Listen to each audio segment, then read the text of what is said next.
Hello बच्चों, तो मैं आप लोग के लिए लेकर आए हैं क्लास 10 के भौतिकी का पहला चैप्टर एनसीईआरटी के थ्रू, जो कि है प्रकाश के परावर्तन एवं अपवर्तन। अभी तक आप कुछ नहीं पढ़ पाए हैं किसी भी कारणवश, या कोचिंग करते हैं वहाँ लापरवाही किए हैं पढ़ने में, तो चिंता मत कीजिए। एक तो एनसीईआरटी के थ्रू पूरा क्लास पढ़ाएंगे, तो उसके बाद वीवीआई सिलेक्टेड क्वेश्चन जैसे कि physics, chemistry, biology, history, geography, polity, Hindi और संस्कृत और साथ ही मैथ सबका क्वेश्चन कराएंगे। तब आज शुरू करते हैं हम भौतिकी का। तो याद रखिएगा, इसमें पहला टॉपिक आता है आपका प्रकाश। एकदम ध्यान से सुनिएगा, प्रकाश है क्या, शांति सुनिएगा। तो प्रकाश एक ऊर्जा का रूप है। प्रकाश है क्या? तो प्रकाश एक ऊर्जा का रूप है। प्रकाश क्या है? एक ऊर्जा का रूप है। अब चलिए जानते हैं ऊर्जा होता क्या है। कार्य करने की क्षमता को ऊर्जा कहते हैं, और ऊर्जा का ऐसी मात्रा जूल होता है। इसके बारे में उतना डीपली नहीं पढ़ना है, हमको पढ़ना है प्रकाश के बारे में। तब प्रकाश क्या है? तब प्रकाश एक ऊर्जा है जिसके मदद से हम किसी वस्तु को देखते हैं। तो बता सकते हैं प्रकाश क्या है? तो प्रकाश एक ऊर्जा है जिसकी मदद से हम किसी वस्तु को देखते हैं। अब बात आता है प्रकाश के गमन के लिए। प्रकाश के गमन, गमन मतलब होता है गति करना, एक जगह से दूसरे जगह जाना। तब प्रकाश के गमन के लिए दिशा की आवश्यकता नहीं होता है। दिशा की आवश्यकता नहीं होता है। यहाँ पे प्रश्न आ सकता है कि प्रकाश के गमन के लिए आखिर क्यों दिशा की आवश्यकता नहीं होता है। तो हम आप लोगों को बता दें कि प्रकाश एक विद्युत चुंबकीय तरंग है, और जो भी विद्युत चुंबकीय तरंग है उसके गति के लिए, गमन के लिए माध्यम की कोई आवश्यकता नहीं होता है। तो हम क्या बोलेंगे? प्रकाश एक विद्युत चुंबकीय तरंग है। यही रीजन है कि प्रकाश के गमन के लिए दिशा की आवश्यकता नहीं होती है। अब बात करते हैं प्रकाश की चाल।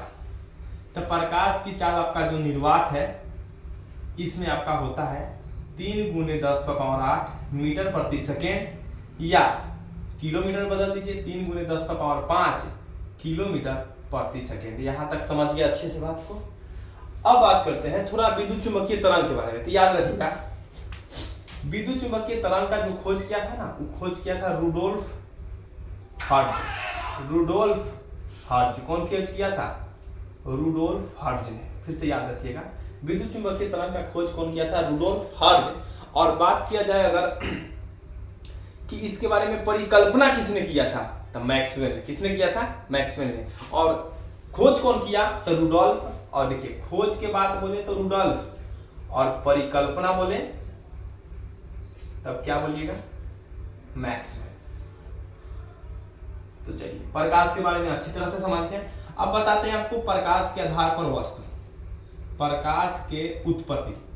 प्रकाश मतलब उत्पन्न करे, इसके आधार पर वस्तु के प्रकाश। आप चिंता नहीं कीजिए, इसका आपको नोट्स फ्री में मिलेगा। आप हमारे व्हाट्सएप नंबर 6287 95 54 29 पर मैसेज करें और नोट्स फ्री में लें। आपको यहाँ पे क्या क्या मिलेगा फ्री में, देखिए ध्यान से। एक तो एनसीईआरटी के थ्रू मतलब फुल नोट आपको मिलेगा। उसके अलावा सभी सब्जेक्ट के गेस क्वेश्चन मिलेगा। गेस क्वेश्चन क्या होता है? इसमें आपको पिछले 10 साल का पीवाईक्यू क्वेश्चन भी रहेगा। और बात की जाए, ज्यादा क्वेश्चन नहीं रहेगा। जैसे फिजिक्स है तो इसमें आपको ज्यादा से ज्यादा फिजिक्स में आपका क्वेश्चन रहेगा 70 के करीब। केमिस्ट्री में भी इतना ही करीब रहेगा, 70 सभी विषय का होगा। और मैथ का सिलेक्टेड 200 क्वेश्चन देंगे, जिसको सॉल्व कीजिए, सभी से चैप्टर से रहेगा और अच्छा मार्क्स ला सकते हैं। तो धीरे धीरे सब कंटेंट डालेंगे। तो चलिए अब शुरू करते हैं। प्रकाश उत्पत्ति के आधार पर वस्तु कितने प्रकार के होते हैं? इसके आधार पर वस्तु 3 प्रकार का होता है। एक पारदर्शी, एक अपारदर्शी और एक पारभासी। फिर से, पारदर्शी, अपारदर्शी, पारभासी। पारदर्शी, अपारदर्शी और पारभासी। देखिए, पारदर्शी का क्या काम है? इससे प्रकाश आपका पार कर जाएगा। नाम में लिखा है, पार करना मतलब होता है गुजरना। शांति सुनिएगा, ज्यादा कोशिश करेंगे आप लोग को याद करा दे। तब प्रकाश जिस माध्यम से गुजर जाए उसे पारदर्शी बोलेंगे। प्रकाश जिस माध्यम से गुजर जाए उसे क्या कहेंगे? पारदर्शी। जैसे हम क्या बोल सकते हैं? कांच, बिना घसा हुआ कांच, जल, ये सब आपका क्या हो गया? पारदर्शी हो गया। इसके अलावा बात की जाए अपारदर्शी। अपार, अ मतलब होता है नहीं, पार मतलब होता है गुजरना, न गुजरे। न गुजरे, तब प्रकाश न गुजरे तो इसे क्या कहेंगे? अपारदर्शी। जैसे इसमें कुछ लिख सकते हैं, दीवार, कोई भी वस्तु लिख सकते हैं जिससे प्रकाश नहीं गुजरे। अब बात आता है आपका पारदर्शी, जिससे प्रकाश आधा अधूरा गुजरे, जिससे प्रकाश आधा अधूरा गुजरे।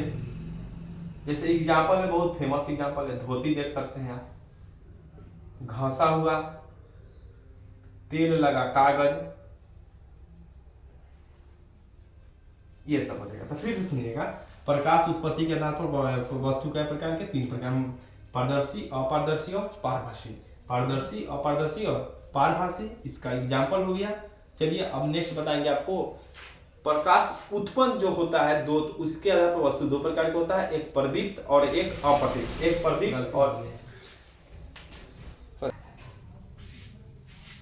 शुरू प्रकाश उस वक्त उत्पन्न बताया। अब उत्पत्ति के आधार पर प्रकाश के 2 वस्तु हो जाएगा आपका, एक प्रदीप्त और एक हो जाएगा अप्रदीप्त। एक प्रदीप्त और एक अप्रदीप्त। प्रदीप्त मत को एक और नाम है दीप्तिमान, और इसको कहते हैं अदीप्तिमान। एकदम शांति से रिलैक्स मोड में समझिए। प्रदीप्त वस्तु प्रकाश उत्पन्न करता है, प्रदीप्त वस्तु प्रकाश उत्पन्न करता है, अप्रदीप्त प्रकाश उत्पन्न नहीं करता है। शांति से सुनिएगा, इसको समझेंगे कैसे। जैसे हम देख सकते हैं सूर्य, सूर्य प्रकाश उत्पन्न करता है। याद रखिएगा, सूर्य से जो ऊर्जा प्राप्त होता है उसे सौर ऊर्जा कहते हैं। सूर्य प्रकाश उत्पन्न करता है, टॉर्च, बल्ब, ये सब आपका प्रदीप्त वस्तु हो गया। अप्रदीप्त में बात कर सकते हैं जो नहीं उत्पन्न करे, प्रकाश उत्पन्न नहीं करे, उसे क्या कहेंगे? अप्रदीप्त। जैसे दीवार ले लीजिए, लकड़ी, और सबसे फेमस है चंद्रमा। इस पर कंफ्यूज नहीं होइएगा, शांति सुनिए। चंद्रमा प्रकाश के परावर्तन के कारण चमकता है, क्योंकि उससे सूरज का प्रकाश टकराता है, हमको दिखाई दे देता है। यही रीजन है कि चंद्रमा चमकता है। तो चंद्रमा को वास्तविक प्रकाश नहीं है, सूर्य के दम पर चमकता है। याद रखिएगा, चंद्रमा से जो प्रकाश आता है, चंद्रमा से जो प्रकाश आता है उसको हम लोग चांदनी कहते हैं। क्या कहते हैं? चांदनी बोलेंगे। तो चंद्रमा से प्रकाश है उसको चांदनी कहेंगे। अब सुनिएगा ध्यान से, इधर का कंसेप्ट क्लियर हो गया। अब है प्रकाश।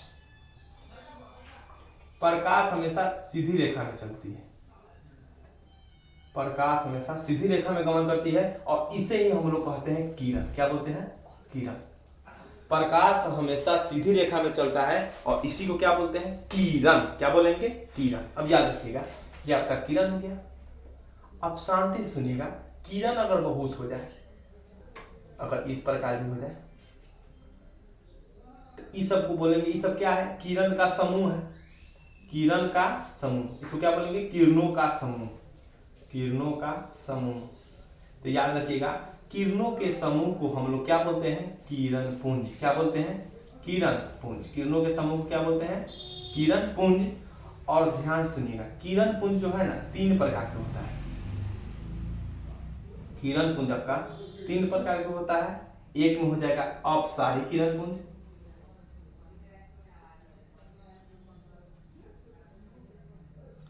किरण पुंज याद रखिएगा, समांतर किरण पुंज और अभिसारी किरण पुंज।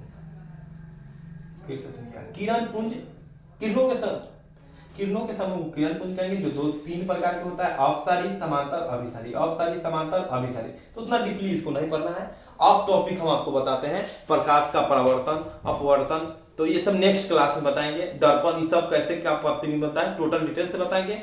अब इसके बाद जस्ट ही थोड़ा देर बाद मैं आप लोगों को YouTube पर ही अपलोड कर देते हैं फिजिक्स के गेस किया हुआ क्वेश्चन, वो भी फर्स्ट चैप्टर के, जिसमें मस्ट VVI क्वेश्चन रहेगा, जो प्रीवियस 10 साल के टोटल मैटर मतलब टोटल क्वेश्चनों को एनालिसिस करके आपको बताया जाएगा। Thank you.